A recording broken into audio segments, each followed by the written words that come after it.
We're just going to kind of come at things from a small business perspective and go into kind of your business acumen and not the typical fight stuff if that works for you.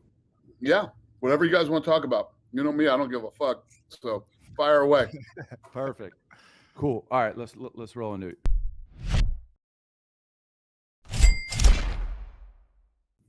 All right, we are here with our special guest, Dana White. And before we get into it, thank you so much for joining Tough Business. We know your schedule. We're fans, and we thank you for taking the time out. That's a pleasure. Thanks for having me. Fantastic. All right, we're gonna get right into it. So Trav is obviously he's new in the entrepreneurial world. I've been in it for 15, 20 years.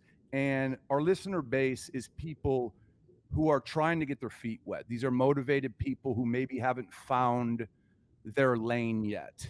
And they come and they message and they listen because they want some guidance. So, you know, if we're looking at a kind of a foundational question to kick it off with, Dana, it's your business principles, your business ethos, the way you approach things. Was that born of a mentor? Was that born of hard knocks? Was that school? What was it?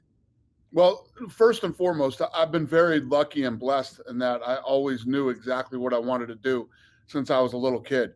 And that's 100% of the battle. I think that, you know, you see a lot of kids, and I see kids going through it right now as my kids are graduating high school and you know, who's going to college, who's going to work, who's doing what. You're told at a very young age that if you don't go to college, you'll never amount to anything. And you know, I don't ever try to. Both of my sons are in college right now, so I'm not trying to steer people away from college. But let's be honest, not everybody is a school person. Not everybody is made for school and made for college, or you don't have the money. I was both. I didn't have the money, and I wasn't cut out for school. So I knew what I always wanted to do. And when you know what you want to do, you can literally wake up every day and work toward that goal. But I was so psychotic about it. Like there's a guy named Peter Welsh. First of all, you're talking 1987. And you didn't go to school to be in the fight business. And if you told people that you wanted to be in the fight business, you were out of your mind. It's the dumbest thing anybody ever heard. And, you know, all the negative stuff that you'll hear when you tell people what it is you want to do for the rest of your life. So there was this street fighting legend boxing guy in South Boston, Peter Welsh, and I sought him out. I went after him, was looking for him. I finally found him and said, I know this sounds crazy, but you don't know me, but I want to learn everything that there is to learn about fighting. And luckily enough, he took me in and I worked with him for years. So that was sort of my college, my going to school. The other thing is that like I said early on, these kids are wandering around these days.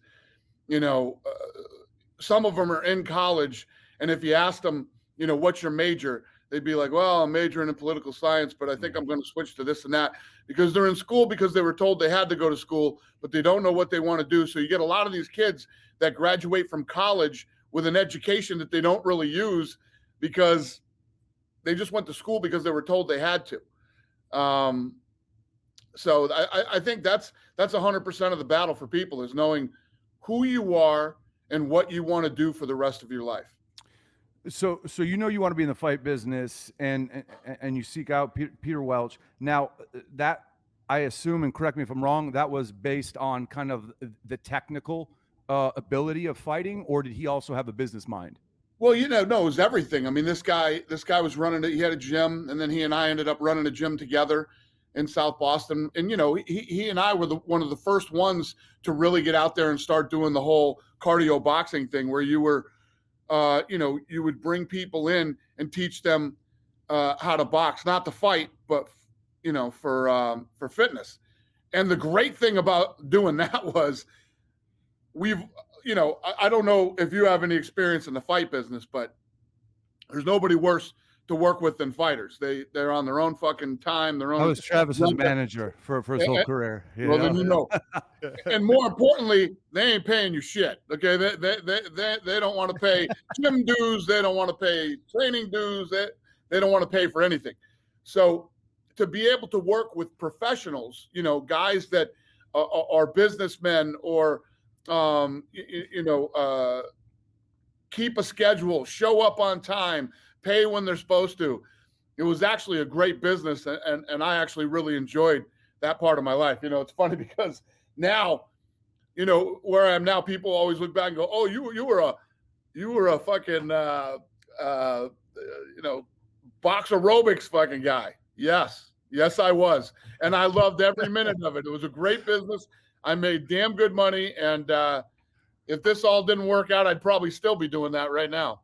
So don't you think that's a big part of the problem, right? You were talking about kids going to school, not knowing what they want to do, and you know, you're talking about taking pride, as I think you should, doing boxing aerobics, where so many younger people and people in general nowadays think it's embarrassing or they're above, you know, sweeping the fucking floor or Right. doing jobs like that. Like if the MMA media wants to attack you, I've seen them try to attack you at the fact that you actually fucking worked and did something. You know what I'm saying? Yeah. And did something like that. Do you see that with, let's say, younger labor that you hire or younger employees that like they don't want to do the things that teach you the ground up? Well, here's the other thing. The other thing that you find out whether you're an entrepreneur or not. Listen, there's all different types of people. We're all built differently. You know, I found out at a really young age, I did not want to work for other people. I wanted to work for myself.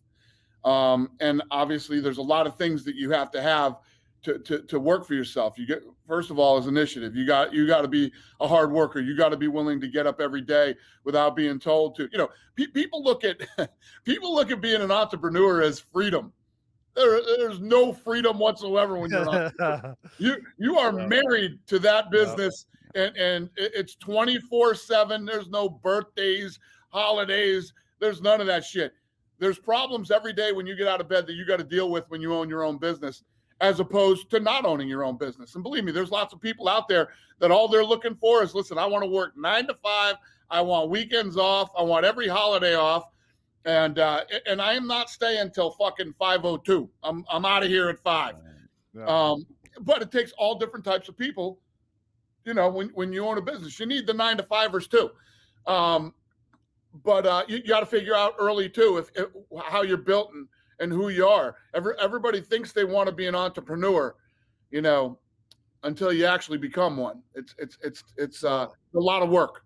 So touch on that, Dana, when it was like early UFC and you were looking for people to help you build this thing, were those the kind of people you're looking for, 9 to 5ers, or are you looking for somebody that's that kind of different mindset, that person that's like that ground level, like, hey, I'm going to ride or die. We're going to fucking kick ass.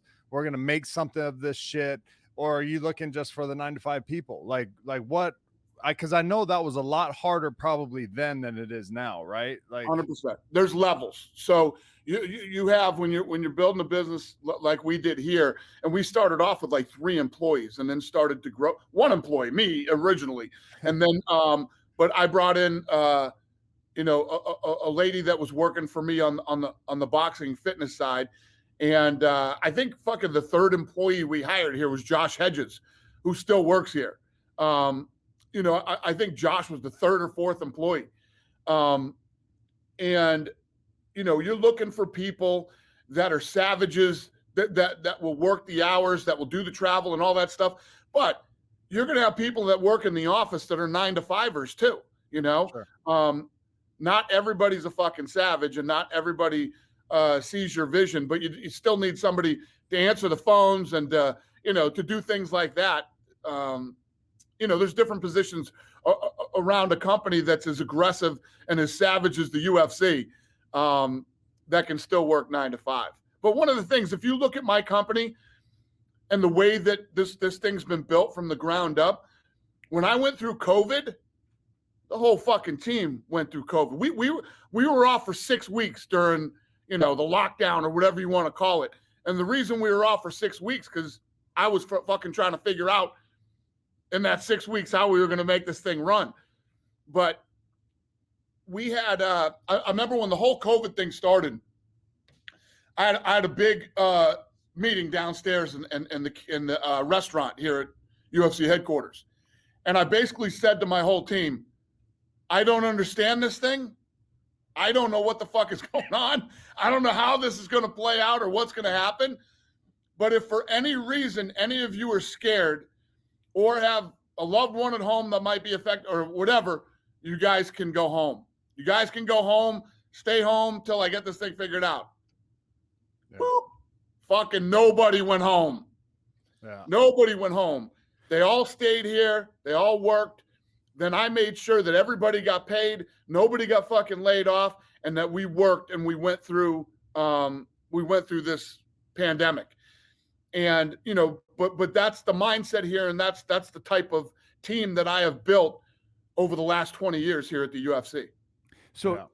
Explain that real quick, because we'll talk about leadership or leading a business and creating a culture. But when you're talking about a business the size of yours and zero, that's absolutely abnormal, and that reeks of trust in a leader. So was that something that was that took years to build, or is that a natural deal when you come and work for Zuffa?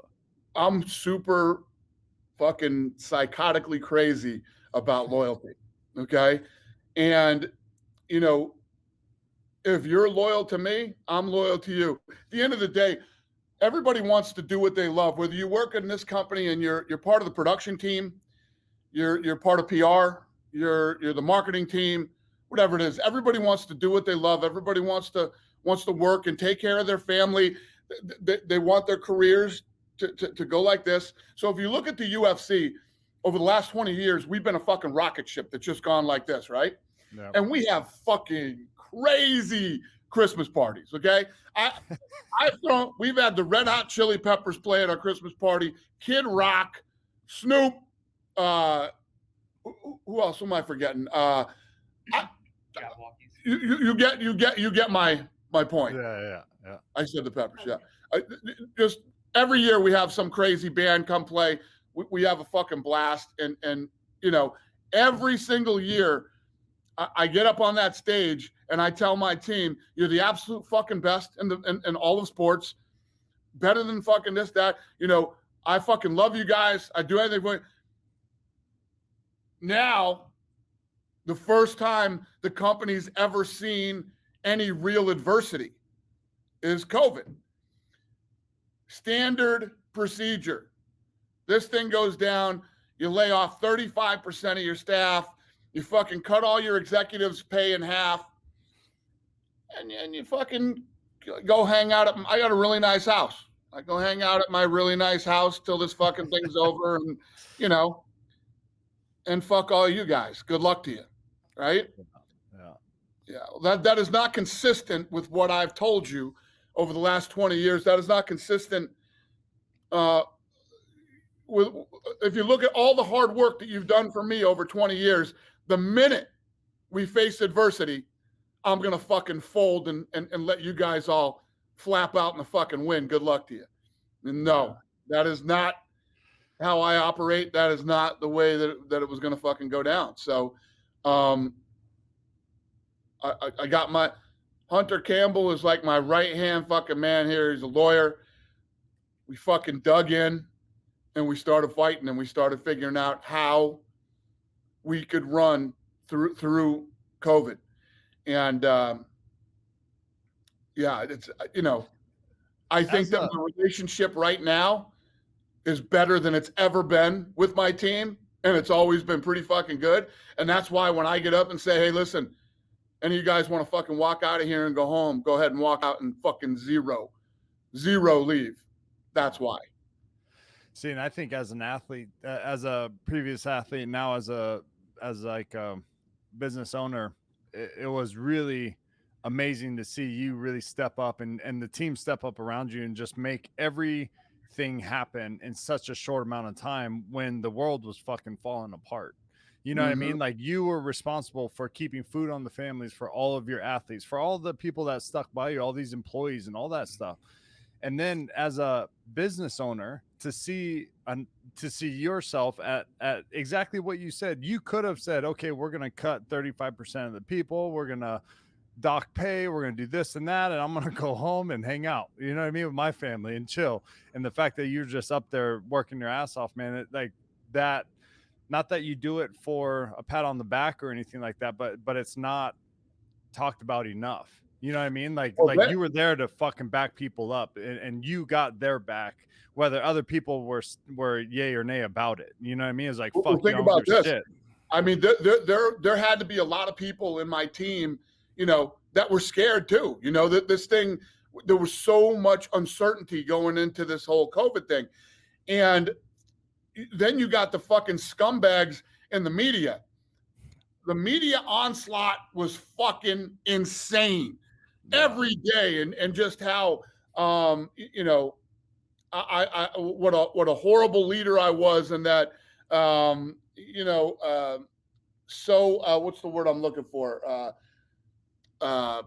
Reckless and all this shit and how many lives I was going to kill all these people and I was going to do this and that. That shit's being written every day. And not just fucking MMA, whoever, the fucking New York Times is writing this. Okay. Yeah.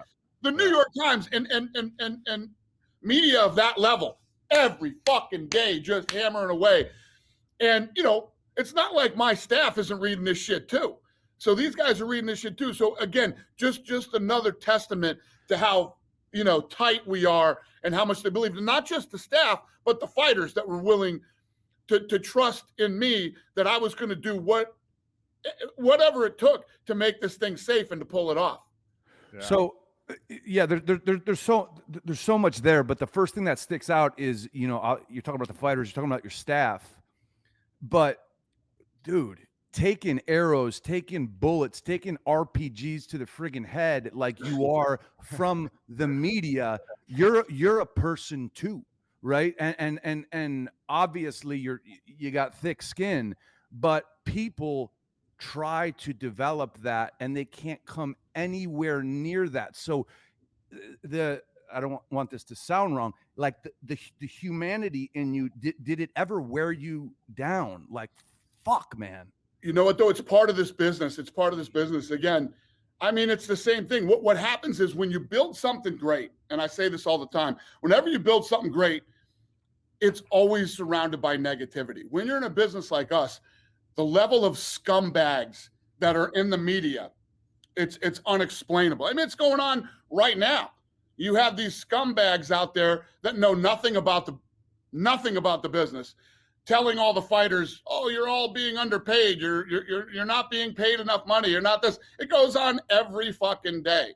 And every media member that talks about fighter pay is a scumbag who is basically just out there trying to get attention because they literally know nothing about the business or the pay or how any of this shit works.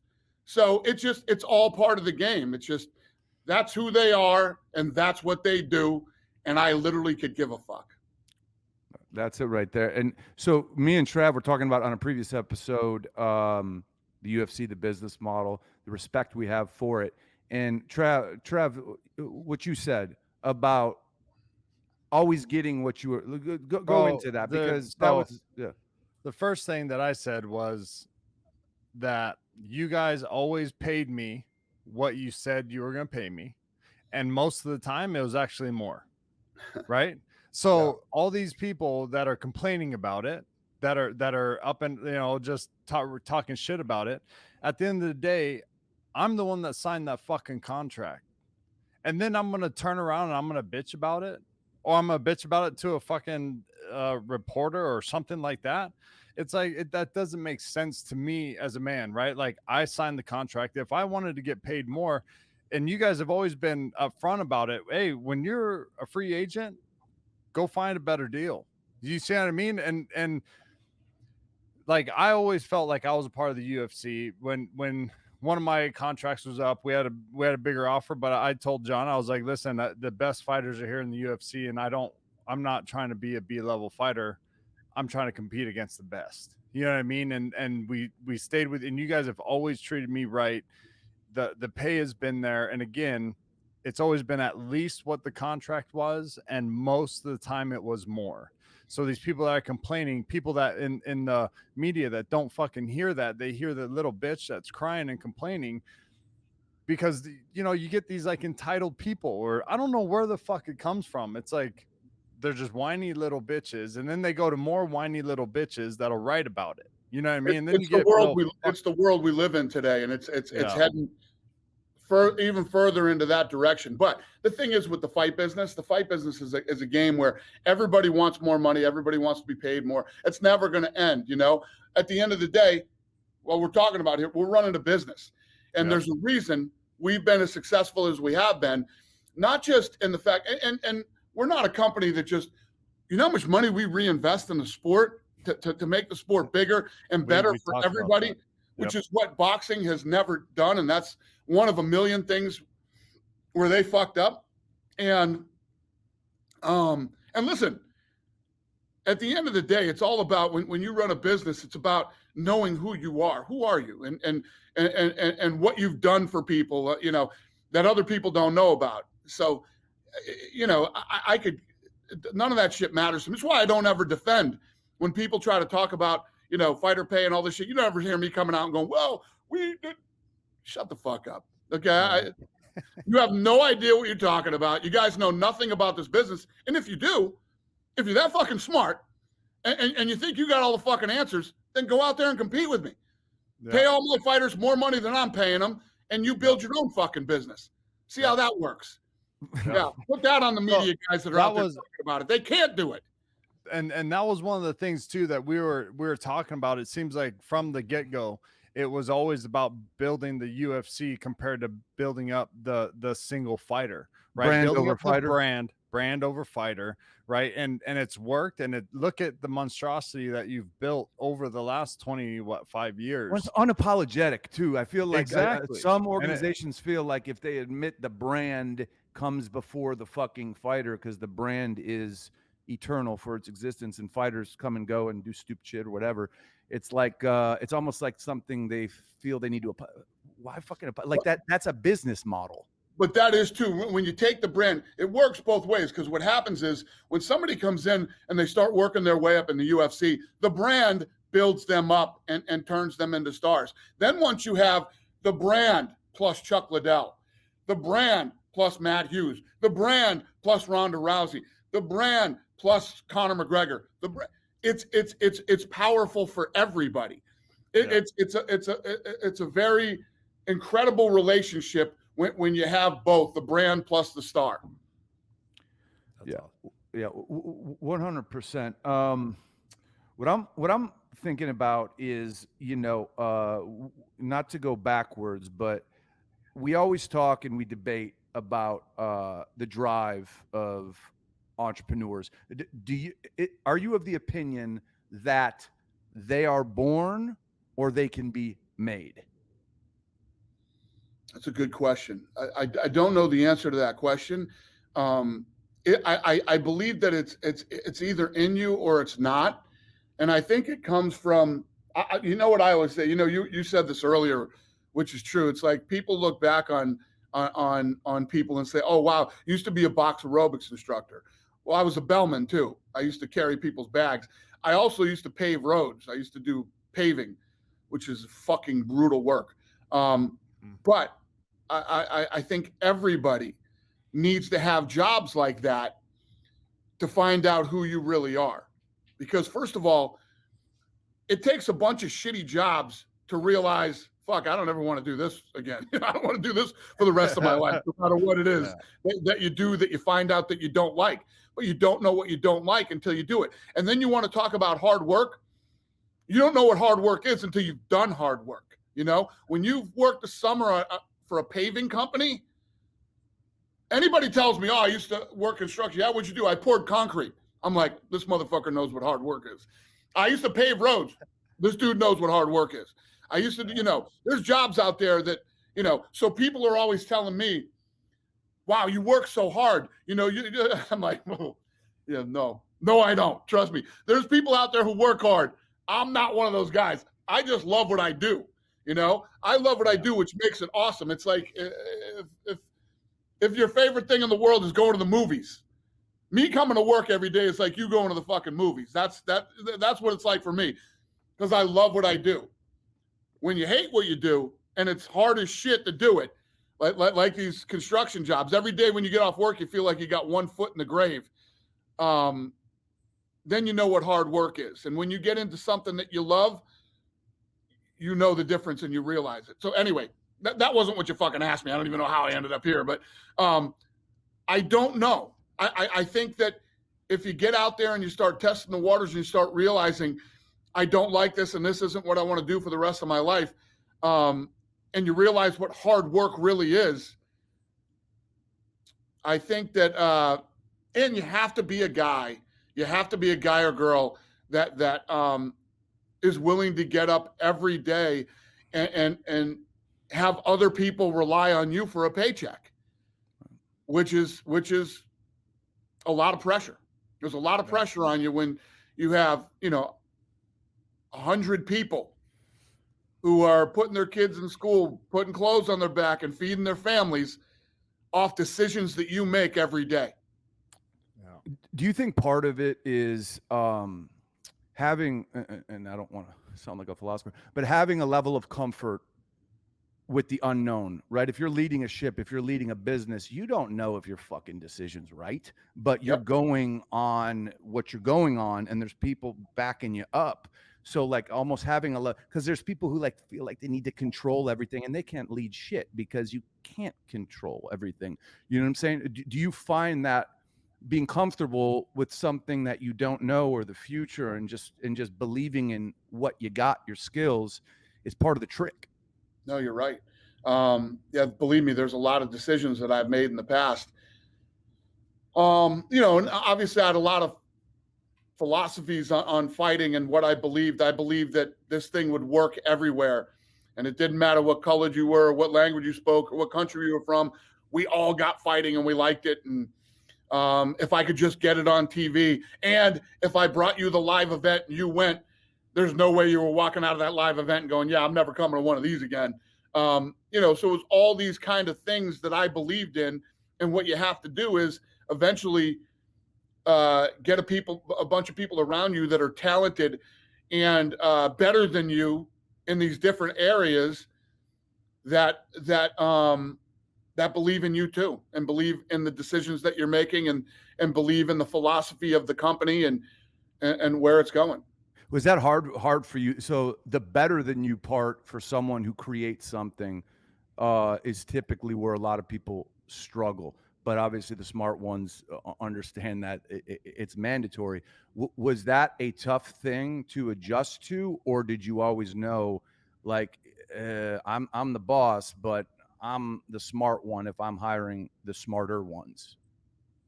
Yeah, no, I've believe me, I'm very, very in tune with what my skills are and my skills are not.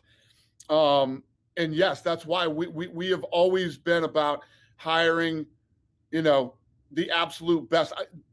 I was going after fucking people back in the day that literally laughed at me that I was trying to hire them.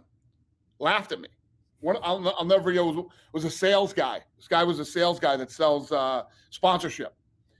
Lived in New York, fucking big shot, had a great reputation, for what he did. And I called and tried to hire him, and he fucking laughed at me. The other guy, when we were trying to get on, back on pay-per-view, and the guy who ran in-demand pay-per-view at the time wouldn't even take a meeting with me. I couldn't get him to meet with me. So they have a big convention every year in LA. I fucking flew out to LA, checked into the hotel that they were having the convention, got up in the morning like I was part of the convention, and went down and read the reader board and went to a meeting that he was at and stood outside and waited for him. And when he came out, I started walking with him. I said, Marshall, Dana White, UFC. listen, I got this reality show that's coming out. It's designed to grow pay-per-view, and we're going to do this, that, and everything else. Talk to him. That guy ended up working for me. There you go. He ended up coming and working for the UFC. He was with us for years. But lots of shit like that. I got stories for days of, think about this too. We have a production team here. Our production team is the best. These guys are the best, and we're all dialed in now. These guys have been with me for years. They know how I think. They know what I want. They know what I'm looking for. But if you went to school for production and came up and you wanted to be, in that world, you want to live in New York or Los Angeles. You ain't fucking moving to Las Vegas. So we finally got to a point where we became so big and so powerful that we could get the best and the brightest to move to Vegas and work here. So believe me, we when you look at the UFC now and you look at whatever, but believe me, we come from very, very humble beginnings. And all I ever heard for the first fucking 5 years was no, and got laughed at a lot. So that's amazing. So we talk about knowledge, education, like you touched on, people who have this degree, that degree, versus someone who's been through shit, and someone who has fortitude, and it may just be through life experience and has come out on the right side of it. And we discuss that as a very, very positive trait that we look for when we're talking about labor. Do you think fortitude and people who have shown through maybe not even business but life the ability to push forward, do you think that's a key indicator for valuable labor? What's the question? Ask me that question again. Yeah. People who have gone through shit. So people who have gone through tough shit in life, my parents died when I was 10 years old. Right. I was on my own, and they got through it. So they may not have the business acumen of a Harvard MBA, but they know how to move forward, and they know how to push, and they know how to listen. Is that valuable to you as a leader when looking for labor?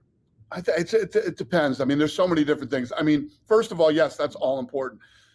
If you've been through a lot of adversity in your life, you could probably, and you dealt with it, you could probably deal with a lot of adversity in the day-to-day of running a business. But one of the key things is I'm the front man here, and I'm always, Dana's this, Dana's that.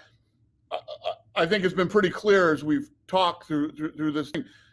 You have to build a good team around you. You have to have a team, and you have to be good at finding talent. I've been lucky that I've been really good at finding talent, not just on the fight side, but on the business side too. I mean, Travis, Lene, yep, our head of PR, amazing, sitting to the right of me, brilliant, incredible at what she does. She could work anywhere. She could be anywhere right now. Mm-hmm. Some big, firm, company. She could be with any sports organization in the world. How long have you been with me now? 8 years. 8 years. She'll be here for another 80. Okay. My head of social media, Eric Yee, I took him from the NFL. He left the NFL to come work here. And I mean, there's a million stories here like that, but that's the level of people that we have here at the UFC. And it's all about finding talent and building a relationship and a level of trust with your people. So based on working off of that, I'm a dad right out of 12 and 13-year-old, or I'm sorry, 13, 14-year-old. And then Rhonda and I are about to have a baby. So how do you parent, right? Because I went through some shit as a kid, right? I had to work my way through shit, just like what we were saying. I came out on top. You actually saw me grow from a relatively young man into a fucking man in the UFC. But how would you parent your kids coming up with some of the opportunities that you didn't have growing up? Some of the, you know what I mean? Like they have some of those, their they have a better life than what we did necessarily. You know what I mean? They have more options, opportunities, and it's out there. So how do you, as a dad, parent through that? Yeah. Well, first of all, listen, if the thing that's tough is if you get divorced or you're a single parent and things like that. That right there makes it really tough. Been lucky that their mother is awesome, and she picked up a lot of the slack when I was working and stuff like that. But the other thing, timing is everything. And when we bought the UFC, we ended up building the biggest production facility in Las Vegas.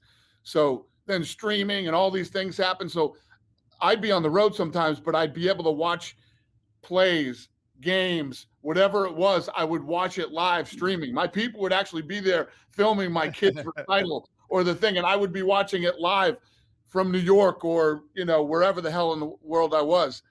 And I think that you try to be the best example you can for your children. Like you said, you want better than them. I sucked in school. I ditched school as much as I possibly could. I tried to, I never wanted to be there, but you never tell your kids any of those stories about what an asshole you were when you were a kid. You make it sound like, you were the student of the fucking year, because you want your kids to, I think the biggest thing for your kids is, especially when you have parents that have achieved or accomplished things and stuff, my journey isn't your journey. My kids are never going to grow up the way that I grew up. They've never experienced the type of things that I experienced, but they're going to experience shit that I never did. Their journey is completely different than mine. Sure. And I want them to be the best them they could ever be. And I never, like my oldest son just started getting into the UFC like a couple years ago. He started watching the fights and getting into it. He plays football at USD. And he loves football. He's all into football. And I never tried to, I exposed them to many different things. I mean, my kids have been surfing. To be honest with you, what I wished for, and when I exposed them to it, I dreamed that my kids would just say, fuck all this shit. Like, be one of those hippie surfer dudes and fucking take off and, fucking surf every day and not give a shit about anything that's going on. I hoped that that's what they would do. Sure. They like surfing, but they didn't gravitate to it the way that I wish they would. But my oldest son is at USD playing football. He's obsessed with it. And my younger son just went to school in Florida. He loves animation. So he's getting into animation and all that shit.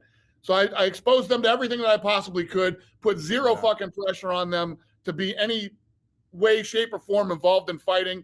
And, their journey is their own. And I'm there to support whatever they do.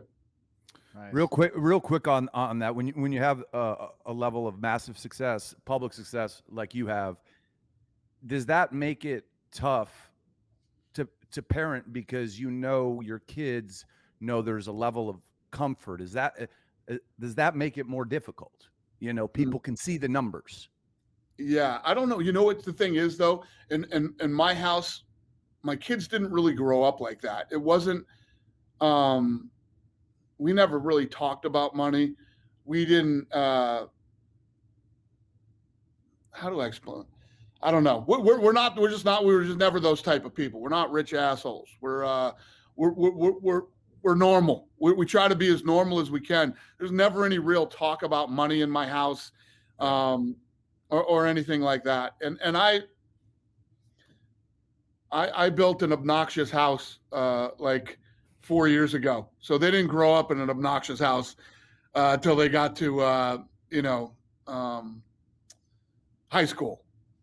Yeah. So it's hard to explain to you guys, but it wasn't like that in our house. So they didn't really grow up like that. My kids are actually really humble and yeah, that's what I was gonna say. You kept it humble, right? Yeah, 100%. Yep. That's awesome. I think we ended on a little fight talk, and me and Trav were talking. Obviously, Trav's looking at the heavyweights and Gon and Ngannou. With that interim title, Was that a little bit of sending Francis a message on how the UFC does business and what's expected of champions when you have an investment in Houston and he is the champ and he's new? I say this every single week. I say it all the time, and I'll say it again. I put on fights every Saturday. If you want to fight, no problem. We'll get you a fight on Saturday. If you don't want to fight, no problem. You can take as much time off as you want. This machine keeps fucking rolling, man. And one of the things that a lot of these people, and one of the things about Francis, I like Francis. Let me think how to put this. Francis is getting advice from people who aren't very fucking bright. Let me put it to you that way. And obviously don't know history. It's pretty simple how this all works. But you have to be careful who you get to represent you, because that's exactly what they do. And it's not like Francis is in any bad position right now. I mean, the guy's the heavyweight champion of the world, and there's an interim champion now. And we will face off at some point to unify the title. Bro, I don't think you could have written a better story about that whole situation, that pair up and all that kind of stuff, dude. And with Ronda being part of the WWE, couldn't have written that shit to be any fucking better than what's coming with those two getting in the cage. I'm excited for that one. I've been kind of, honestly, I'll be honest with you, I've been taking a little bit of a break from fighting, from watching it, because when at first I was a fan. I remember watching Tim Sylvia against Rico Rodriguez, and I remember sitting my fat ass on the couch at that time and being like, oh, I could beat Tim Sylvia. And then fucking 3 years later, I'm signed by you guys. 4 years later, I'm signed by you guys, and I started fighting at fucking 27, but like with all that, like it's just, you couldn't have fucking written it better. You know what I mean? And it's so exciting. I'm excited. It's getting me to want to watch again and get back into it. I'm excited for you. I'm excited for that matchup. I'm excited for what the fans are going to get, man. Me too. I love it too. And I'm excited for that fight. 100%. One thing I want to say before I go is, so in 2005, I had, that's kind of where all my journey started, and I had a little issue with so I had a pec surgery with prescription narcotics, and got stuck on them. Long story short, Keith Hackney had a gym right by my house, and I loved the UFC. I loved Pride, and I started training, and that was the thing that got me off the shit.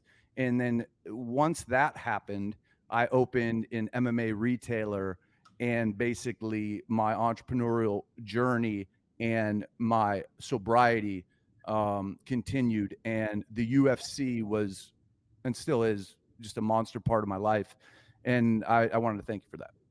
No, that's awesome, and congrats. It's funny, I was going to tell you that too. When I was younger, when I first started getting into this thing, and I was probably 20 or 21 years old, and you can start drinking at 21. I quit drinking when I was 20 or 21 years old, because I had this belief that you could never really get to where you wanted to be in life if you were drinking. I was like, listen, I can fucking drink when I'm 50. You know what I mean? When I've already made it and I've gotten to where I want to be, I'll start drinking again. I didn't quit drinking because it was a problem in my life. I quit drinking because I believed that I wouldn't be successful if I kept drinking every weekend. So I quit. I didn't start drinking again until we signed like the next big DirecTV deal with the UFC. I was with the Fertitas in Cabo, and they're like, "You're fucking drinking tonight." I'm like, "I'm in." So I've been drinking since then. But you earned it. You earned it. Yeah, I quit drinking too. I think it's a big it's a big part of being successful. You can't be doing that shit every fucking weekend or more and hope to get to where you want to get. And one other thing I want to say to you guys, for people that are watching, I believe that this country is a fucking mess right now. And there's never been a time where there's more opportunity than there is right now. You got people that aren't going back to fucking work because they're living off the government. You've got businesses that got destroyed that have been around forever through this pandemic. Now is not a time to sit back and collect checks from anybody unless it's, you're working or whatever. Now's the time to get out there and go after whatever your fucking dream is, whatever your goal is. There's never been a better opportunity than right now. Right now is the time that you run over all these fucking guys that are sitting around crying and whining and bitching about their life. Now's the time. I don't know if there's ever going to be a time like this again in our lifetime. But if you think you want to go out and start your own business, you want to be an entrepreneur, you have this dream of something you want to do, now is the time. Go get it. I would respond to that, but I can't say, and that's fucking perfect, Trav. Yeah. I mean, Yep. thank That's you. good with me, man. Fuck Thanks you, for having me, Thank boys. you for coming on. I Thank really you so appreciate it, man. much. Thank you. Good. Cool. Awesome. Cool. Dana, man, you're Yeah. you're the man. Rhonda Fucking says hi. She's Tell her I said hi. upset. You Tell got her it. I She's love her. upset. Yep, you got it, man. All right, boys. Be well. Thank you so much. All right, we'll see ya.